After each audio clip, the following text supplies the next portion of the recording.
So many people have called me lucky throughout the years, whether it's the people I've met, people I've had on my show, or the positions I'm in and the opportunities that seem to present themselves to me. But when I really thought about it and broke it down and I studied high performers, I realized that luck is not random, it can be engineered. Kazu Onimura, a Japanese businessman, literally used his life's work to prove that luck was something that is the result of being high energy. And Navar, one of my favorite thinkers, has this thread on Twitter, this mega thread called How to Get Rich Without Being Lucky. But let me show you how to get lucky without being rich. So as far as I know, and I've studied and seen in other people, getting lucky in life and those who seem to get lucky over and over again is about nothing more than your positioning. Luck is one of the most powerful forces in the universe, and when you can finally learn that you are actually co-creating it and that it's coming through you, not coming at you, everything changes.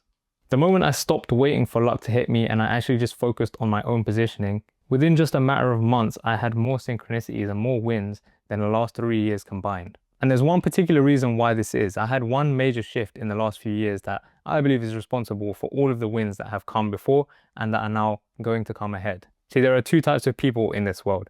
There are people who have an external locus of control, and there are people who have an internal locus of control.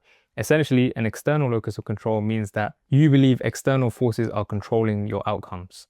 Whether that's the government, whether that's your friends, whether it's your parents, whether you think it's a universal force. And then there are people who have an internal locus of control. High performers make this shift from external to internal. Internal means that you believe you are the sole author of your condition. It means radical accountability. And it's one of the #1 things that Napoleon Hill teaches in Think and Grow Rich, which I've got here. Once you make this shift, and once high performers make this shift, they stop playing the game as a passive character and they start playing it as an actual designer. But let's talk more about positioning and how to position yourself to get luckier in life. So I want you to imagine the flow of life as if it's a river.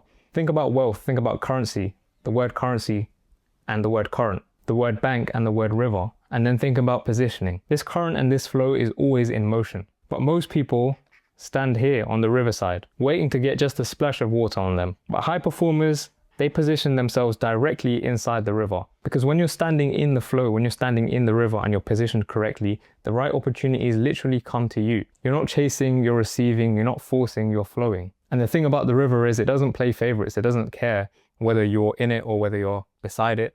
It's going to continue in its flow. So all of life and all of your luck right now is about how you're positioned in relation to this river. Simply put, how you position yourself in your business, in your life, in your relationships will directly affect and correlate to the amount of opportunities that you get and the amount of luck that you're hit with. That famous saying, luck is when preparation meets opportunity. What most people don't tell you is that working on your positioning is most of the preparation, and that is where most of your opportunity will come from. High performers are just really well positioned when it comes to their growth. Do you ever look at someone and think, they seem to get lucky over and over again, win after win after win, while you are still waiting for your breakthrough? Whether they know it or not, they are positioned inside the river. Maybe it was that life circumstances had already put them in that river. They were born into a good family, they were born into a good network, and that's why it's an unconscious thing. Or maybe they've intentionally throughout the years put themselves in the right rooms, in the right friendship circles, in the right communities, in the right mentorships, and that is what has positioned them well for opportunities to come to them. I recently had a conversation with Chris Williamson, he's one of the biggest podcasters in the world.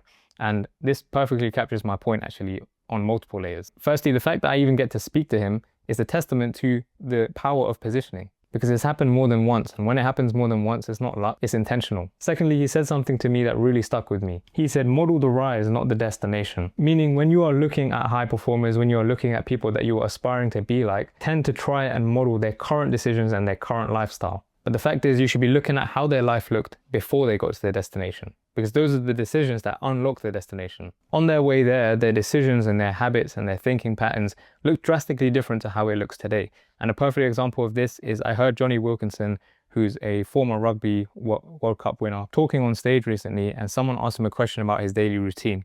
And he said it involves a lot of meditation, involves a lot of grounding, involves a lot of silence and stillness.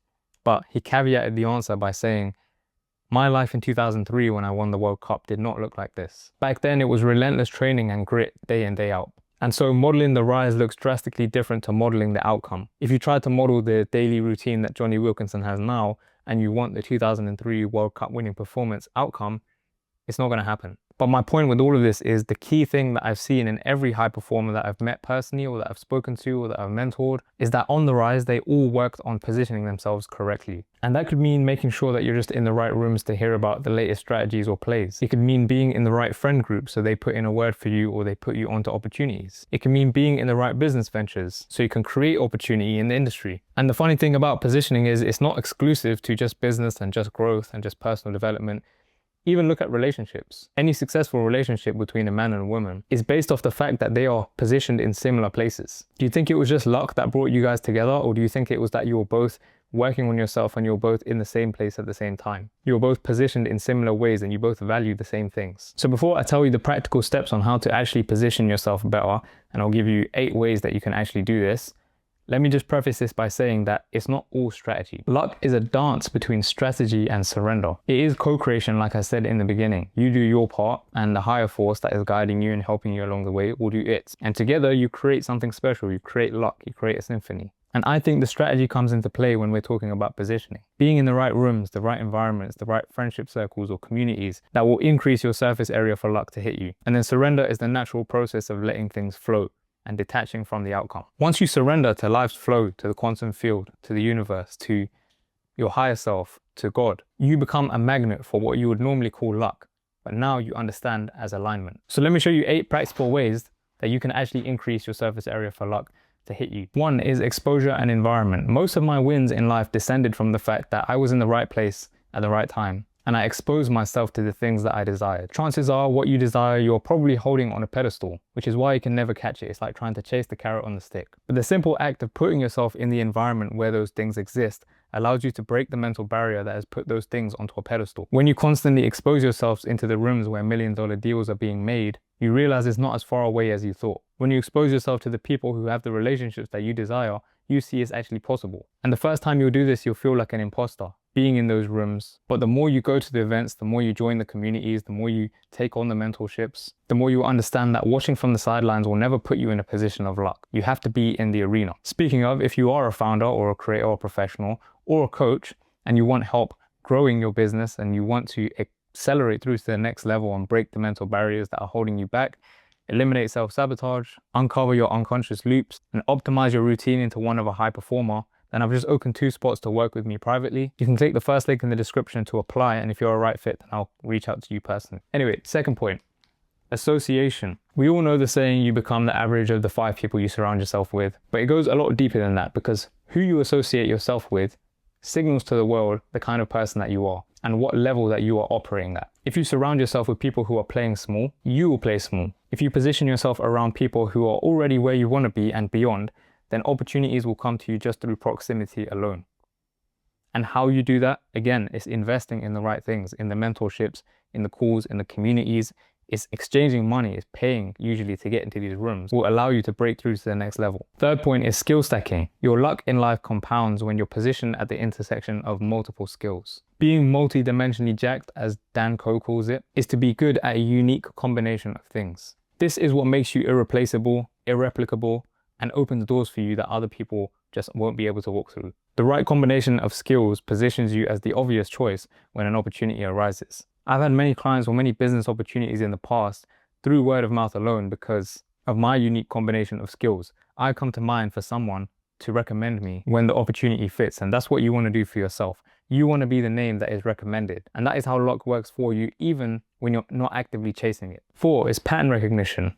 High performers are able to spot patterns before it becomes obvious. If you can train yourself to see patterns and connect the dots that other people miss, then I guarantee your luck is going to increase. People who buy crypto coins at the right time, most of the time it isn't just luck. It's that they understand the game better. They understand the patterns that have occurred before. There's this great book called The Fourth Turning, and there's another book called Same as Ever, where it talks about how history repeats, history rhymes. So if you can look back far enough, you can almost predict what is going to happen in the future. 5 is energy and frequency. This is the surrender piece. Your energetic state determines what you will attract. When you're operating from scarcity, from desperation, or fear, you will repel the things that you're chasing. But when you position yourself in a state of abundance and you truly understand what that means, and you have high self-trust and you have high energy, like Kazu and Imrai would say, you become magnetic for opportunities. And finally, attention management. Where your attention goes flows, energy flows. Most people scatter their attention into dozens of things, which means they're never truly positioned to break through in one area. High performers ruthlessly protect their attention and they direct it into one thing. And this creates momentum that will feel like luck. So whilst there are a number of ways to increase your surface area for luck, I think the one thing you need to keep in your mind is that it's in your control. Luck and risk are siblings,